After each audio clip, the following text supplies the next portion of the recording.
bonjour Maud. Bonjour Lloyd. Alors je tiens à te remercier tout d'abord de nous accueillir chez toi pour cette petite interview. Mais de rien, avec plaisir. Et aujourd'hui on va pouvoir te poser des petites questions te concernant sur tes projets et également aussi avec tout ce que tu peux entreprendre avec Ozenprod. Tu as une compagnie qui s'appelle La Valise de Poche. Oui.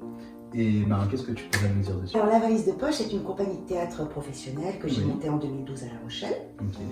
Et un an plus tard, j'ai monté une première pièce qui s'appelle 23 Impasse du Paradis de Raphaël Lemauve, qui est auteur-comédien, avec qui je travaille depuis quelques années. On l'a montée en 2013. L'année suivante, il y a eu Boulevard des Vierges Fanées. L'année d'après, il y a eu Notre-Dame-des-Docks. Et c'est une trilogie qu'on a montée au Musée Maritime, en collaboration avec eux. Et on a joué à Bord-de-l'Angoumois. Et puis, j'ai monté également Petite Nouvelle du désert en 2017, un texte de Jean-Luc Pérignac. Ouais. Et là, dernièrement, Coco de Bernard-Marie Coltès, qui est un dialogue entre Coco Chanel et sa domestique Consuelo, une petite forme de 45 minutes. Et donc la compagnie, c'est des spectacles professionnels, c'est également des ateliers, notamment à l'université où j'interviens avec Raphaël Lemauve, à l'université auprès des étudiants depuis 3 ans, avec un atelier pluridisciplinaire, écriture et théâtre. Et puis je donne des cours de théâtre aussi pour adultes, le lundi soir, le mercredi, des stages pour adolescents parfois. Parlons de tes projets du moment. Alors, comme je disais tout à l'heure, on vient de sortir notre dernière création Coco de Bernard-Marie Coltès. Ouais. Donc, je suis sur un travail de diffusion en ce moment. Et puis, l'envie aussi de proposer un parcours artistique autour de cette pièce qui parle de violence. Alors, c'est un peu vague, hein, mais c'est Coco Chanel qui est dans un harcèlement constant avec sa domestique Consuelo.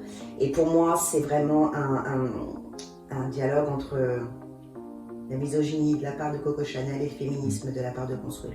C'est très important pour moi d'en parler, de pouvoir donner la parole à des jeunes, à des moins jeunes et de proposer un parcours autour de cette pièce. Donc il y a tout ce travail en ce moment. Et puis, comment va se passer la rentrée? Est-ce que je vais pouvoir réouvrir les portes des ateliers? Sous quelles conditions?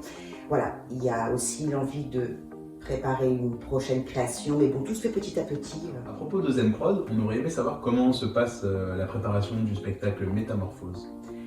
Ça se passe super bien. Ça se passe très très bien. Ce qui me plaît beaucoup dans cette aventure, c'est qu'on touche à tout. Alors quand je dis on touche à tout, c'est-à-dire que on est comédien certes, mais on pense ensemble le spectacle depuis le début avec Émilie et les autres, Sylvain, Aurélien et puis Tony aussi le magicien. Il y a une réflexion commune, un travail vraiment collectif et ça c'est... Enfin, ça me plaît parce que je pense que je viens de là aussi. On était plutôt en réunion, on discutait du projet tous ensemble avec Tony le magicien. Et on parlait de tour de magie, de ce qu'on pouvait incorporer dans le spectacle. Et à un moment donné, Tony dit, je sais pas, on pourrait faire peut-être un... Puis il parle de tour de magie. Et en fait, il nous fait un tour de magie sans qu'on s'en rende compte. Et je me dis, mais c'est quand même dingue. Il était devant moi, il m'a proposé de prendre des pièces dans la main. Alors après, je m'en rappelle plus tout le tour, mais... Et je me suis dit, mais j'ai rien vu. Et je l'ai regardé avec des yeux, mais comme une petite fille. Et à chaque fois, c'est... Et ça, mais ça, c'est trop fort. Je me dis, mais c'est pas possible, j'ai rien vu. Mais comment il a fait? Et on ne le saura jamais, puisqu'il ne donnera pas son tour, ce qui est normal. Qu'est-ce qui t'a donné envie de devenir comédienne? La question. La question. Qu'est-ce qui m'a donné envie de devenir comédienne? J'ai vu une dame qui était psychanalyste quand j'étais petite, qui avait dit à ma maman que ce serait bien qu'elle fasse du théâtre, elle a beaucoup de choses à dire, ça pourrait l'aider à s'exprimer. Bon. Alors j'ai pris mon premier cours de théâtre, j'avais 7 ans, et effectivement ça a été, je vais dire une révélation, le mot il est un petit peu fort, mais je me suis sentie tellement bien.